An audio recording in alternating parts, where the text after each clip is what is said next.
Um, so this week, well, let's first review last week. So last week we really focused in on kids' reading process. What's going on in brains when kids encounter text?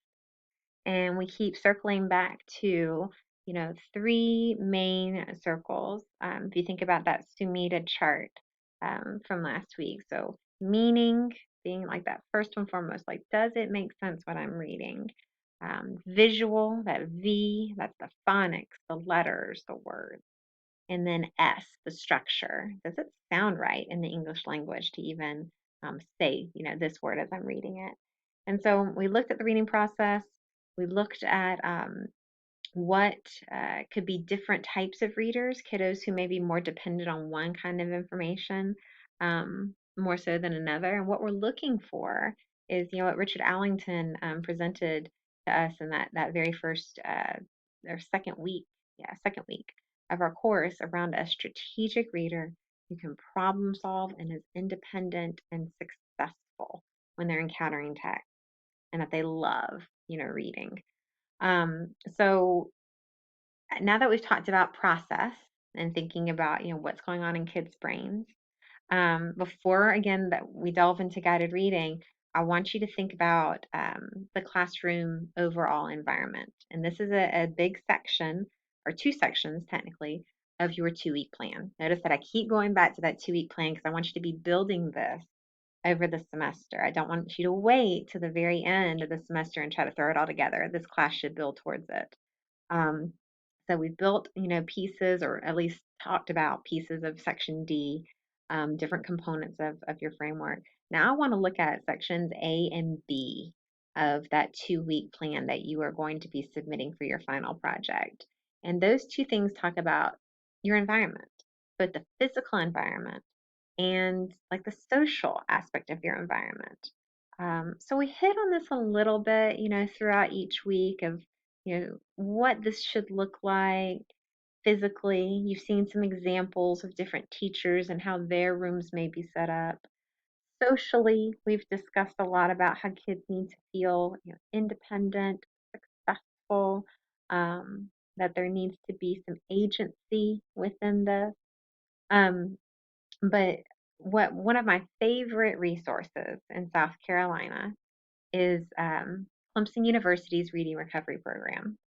So I was trained in reading recovery about 6 years ago, 5 years ago, and it was a wonderful professional development for me as an educator. Um, it's an intense year-long training that you go through in order to become reading recovery certified. And it's all based on the work of Marie Clay, which we looked at Marie Clay's work last week, and around her beliefs around kiddos and how they read. So, because it is one of my favorite resources, this week you are going to use the classroom environment module within Clemson University's Reading Recovery Program. And I'm so incredibly grateful that they put this together because most districts have to, well, they do, they have to pay in order for their teachers to become Reading Recovery certified. But the State Department and Clemson University teamed up to create these modules, which does not certify anyone for reading recovery by any means, but it does provide some guidance for the same types of pedagogy and philosophy and just overall thinking around what's best for kids with literacy. So what I want you to do this week is explore the link that I put within videos for week 5, because these are going to be what you watch. Part 1, 2, 3, 4, 5, and 6 of classroom environment. And you'll see how they've broken it up. So I want you, like, for example, part 1 is the significance of engagement.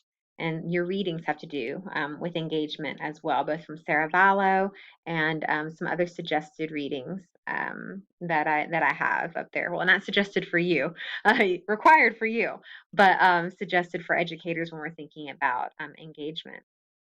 And then it moves on to choice and how incredibly important it is for kiddos to have access to choice and variety when they're reading. And then it moves into really looking at some of the independent tasks that we ask kiddos to do when we put them into independent work time in a workshop. So keeping in mind, remember, three main components of a workshop: the mini lesson, which we really haven't touched yet, and that's okay. Um, the independent work time, which is the large bulk of your time, and that's where we're spending a lot of our time of covering what that can look like.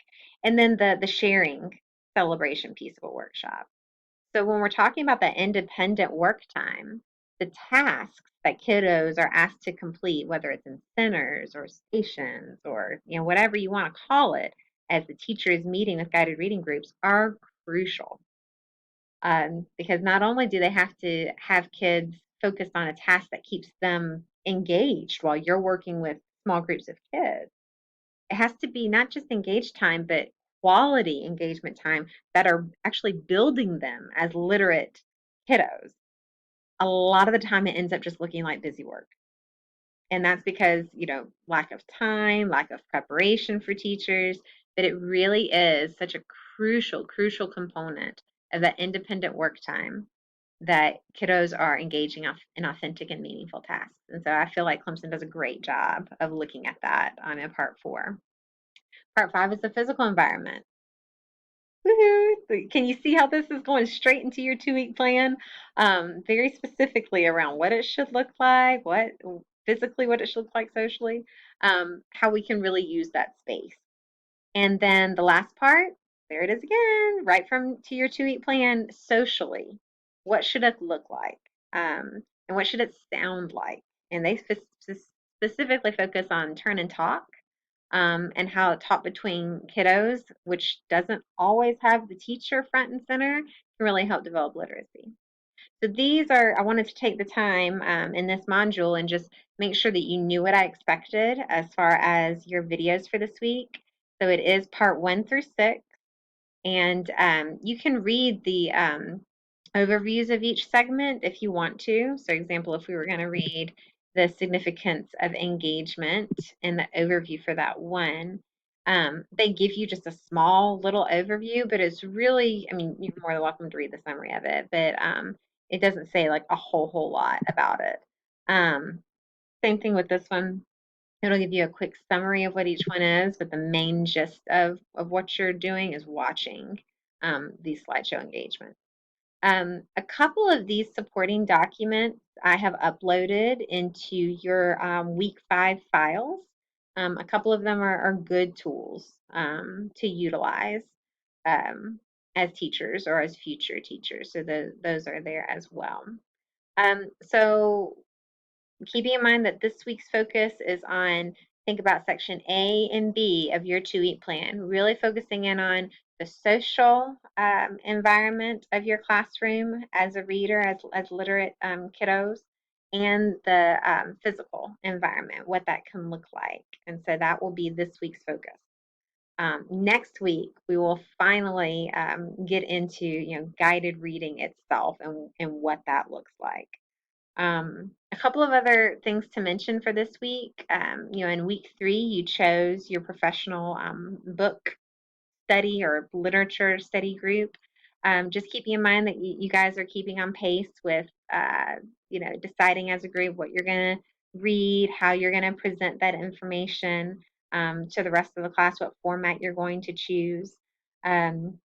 Again, that's not going to be due until later on in the semester to give you plenty of time, um, the week before your final is due. So you guys have plenty of time to work on it. But I just want to make sure, because I don't do a lot with that. It really is on y'all, that I mentioned, to make sure that's not falling behind.